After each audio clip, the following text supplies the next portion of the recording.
perfect crew, for the job, and they still failed. But specifically, Christina Bell says, I agree with Jasmine. Perfect Blue should have been a live-action movie. It's one of the classic anime movies out there. I'd like to place it up top with Akira on the favorites list. And I guess my whole counter-argument to that was I feel like it being animated gave it a certain advantage. For some reason, I didn't think or don't think Perfect Blue would be as strong as a live-action film.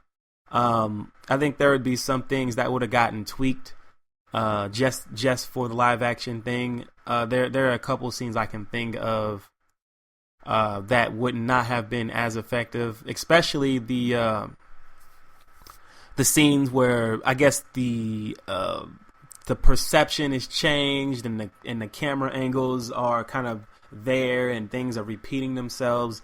And I like the fact that the colors and the animation mixed well with the paranoia and confusion. And I remember seeing this way back and I was like, man, this movie is really confusing at times.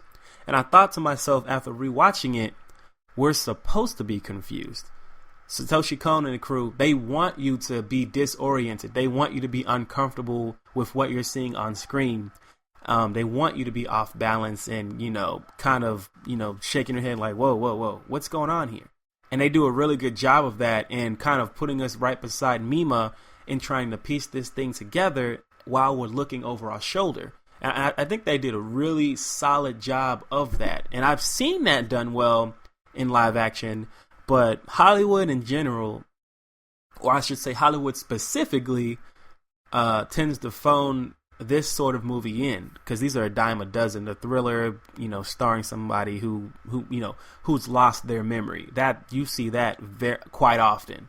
There's probably a couple that come out every year somewhere. I can say that safely without even batting an eye. I wanted this. I just, as I'm recording, Jasmine R. Mitchell posted something else about Perfect Blue.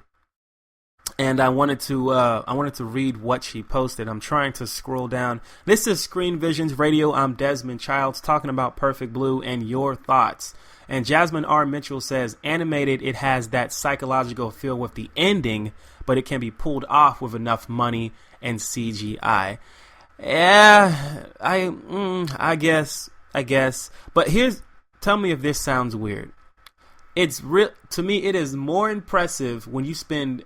If you're going to spend a lot of money on CGI, I find it more impressive the less you use. You know what I mean? Like less, I'm always of the philosophy that less is more when it comes to CGI. I don't want to be able to tell that computers are, behind the scenes, working, especially when it comes to animation. That's one of the reasons why I love Miyazaki, and that dude is retiring. But that's one of the reasons I love him so much, because he made it a point to hand draw everything. And it takes longer, but it just feels more authentic and feels more real to me. And especially, God forbid, I can tell there's CGI in there. I'm just like, man, this just, I mean, it doesn't ruin the movie for me, but when I go back and think about what happened, it's like, yeah, I mean, that would have been better if, I guess the strings weren't showing, so to speak. So yeah, very interesting comments from the group in terms of Perfect Blue. If you guys want to check out Perfect Blue online, it is available all over the web. I know I'm not endorsing it, whatever, blah, blah, blah. Like, I'm not even sponsored by anybody, so I really don't care. But there are, links that you can go watch the movie. And English dubbed is pretty good. I think when I first watched it, I watched it subbed, and I was confused out of my mind. And when I watched it again English, I kind of got a better context of what was going on in the movie. I did. So if you are, I would actually recommend watching the English dubbed version of it. There's some cursing, there's some gory. Actually, there's some very gory scenes. Not in terms of like innards or anything like that, but just a lot of blood in some parts of the film, and you'll see why as you start to watch it. All right, yeah, there's also a questionable scene involving sex or forced sex, rape. You know how it goes. All right, so Perfect Blue, check it out. And after we come back from the break, we have some more 3AL feedback. Want to get into that, and we'll speak a little bit on some of the things going on. We have some more news to get to. I want to be sure I have it all collected. I'm actually waiting for it as we speak, but it will be here. Professional. Anyway, SV Radio, back in a second.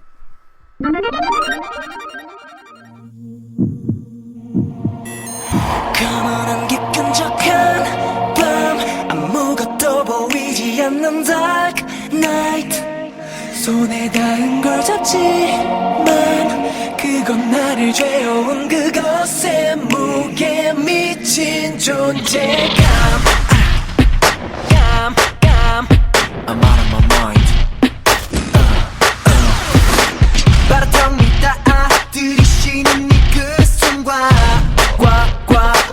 느리신 그 숨과 바로 손끝 따라 움츠러드는 심장과 그 심장과 독뱀처럼 다가와 소리 없이 나를 물고 간 독뱀처럼 다가와 소리 없이 나를 물고 간 깨물고 삼키고 녹이고 뱉고 썸 다시 날 괴롭히지 입을 마치 Terminator in my mind 입을 마치 Terminator on the time 이밤을 견딜 수가 있을까 입을 너무 잔인한 이 꿈을 놔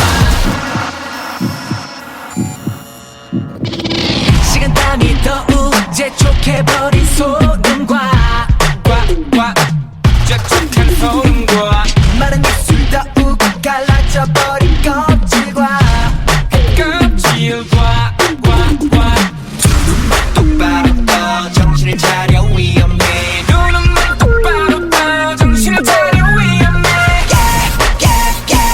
입혀져버린 그건 내 빗속에 깨물고 삼키고 녹이고 뱉고 썸 다시 날 괴롭히지 입을 마치 Terminator in my mind 입을 마치 Terminator on the time 입을 왜 날 찢어놔 망쳐가 입을 너무 잔인한 이 꿈을 놔 가만한 게 끈적한 밤 아무것도 보이지 않는 dark night 손에 닿은 걸 잡지만 그건 나를 죄어온 그것에 무게 미친 존재감 없다면 사라져라 또는 날 물리도록 잠들지 않을 테니 What you gonna do What you gonna issue 사라져라 또는 날 물리도록 난 잠들지 않을 테니 어느 쪽도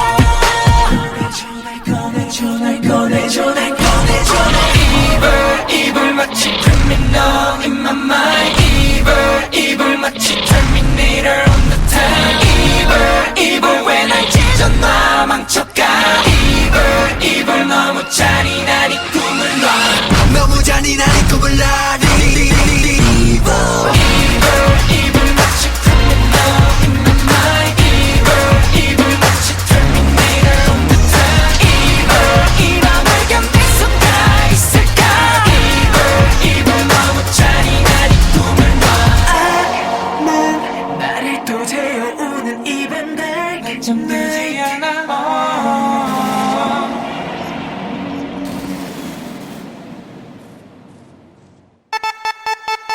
Is it us? Or did online radio just get a bit more culture? To find out more, log into www.odacastradio.com. odacastradio.com. 勘違いが恥だとか素直さが痛いとか誰が何と言おうと正しさなんてわかんないぜ普通に流れてく日常に無理して馴染ませた沈んじまった個性たちを噛んで飲んで吐いて笑うこんな僕を分かってほしい痛いけど言えなくてなんて誰も分かってくんないのと思うのは贅沢なのかななのかな感情的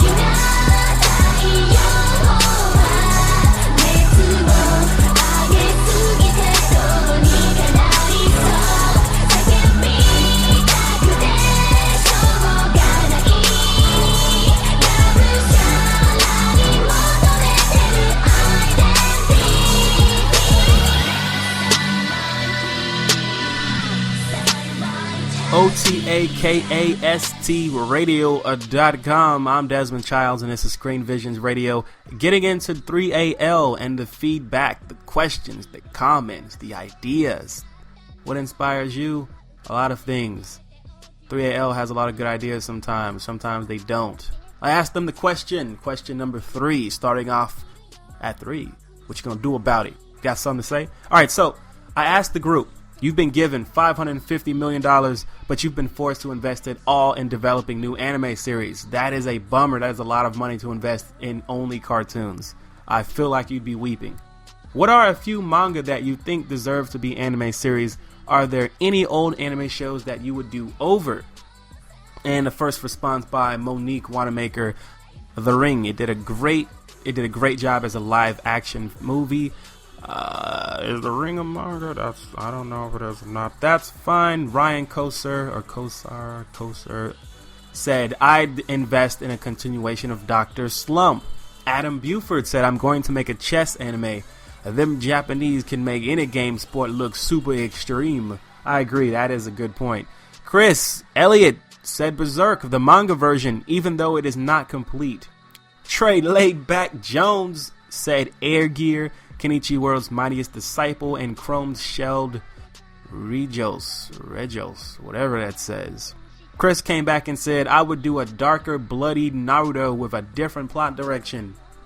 Daryl O'Neal Simon, Mr. Heading up the arcade on last week's show, said Siren. It had a great concept and the progression was great. Also, the character development was deep. Fantastic story that left you fully satisfied at its end. Sean Newsom said Greenblood. Joseph B. Smith said Ube Black. Is that what that says? Ube Black. Tough. Keep it up with HSD Kenichi. Finish Soul Eater. Agami no Kill. Mark Antonio Brown says Batman anime based on comics with Kevin Conroy and Mark Hamill. You cannot go wrong with those two. Those dudes are super old now, though. They have got to pass the torch at some point. I know that is like blasphemy, but moving on. I don't want to catch any more fire than I have to. Trey Laidback Jones said, you for real, Mark Antonio Brown? We are tired of these OVAs. I guess that was in response to Mark Antonio Brown saying, HSD Kenichi anime will be back in 2014. I guess that's what he was talking about. Tyrone Williamson says, I don't think Siren left you fully satisfied in the end because I feel the ending was very rushed and didn't explain anything or didn't explain everything. It should have, but I definitely agree it had great concept and progression. It just shouldn't have ended when it did. Alright, so some more things people would want to bring back or reboot. Gwen Clark says Utena, Kenshin, Kenichi, reboot. Yeah, I went there. Mark Antonio Brown says yes, Odin.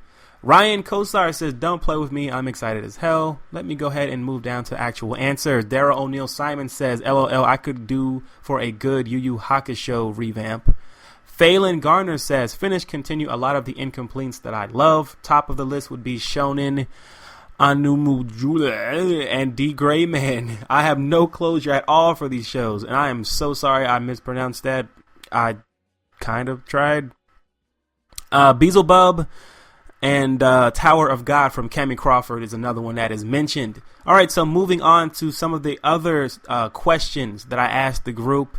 One of them was, what is your favorite horror movie? Now, mine, I don't necessarily have a favorite, but I will tell you the one of the first Asian film I saw in theaters here in America that actually, you know how you don't necessarily cover your eyes, but you sink down into your seat like, ooh, this is really gonna happen. That movie would have to be The Ring, and I believe Monique Wanamaker said it did really well as a live action version. It did really well in freaking me out. Seeing that little girl crawl out that well, seeing her come at that TV, I was like, boy, you better put that tape back. 7 days. You thought she was playing, you know. It really had me kind of freaking out.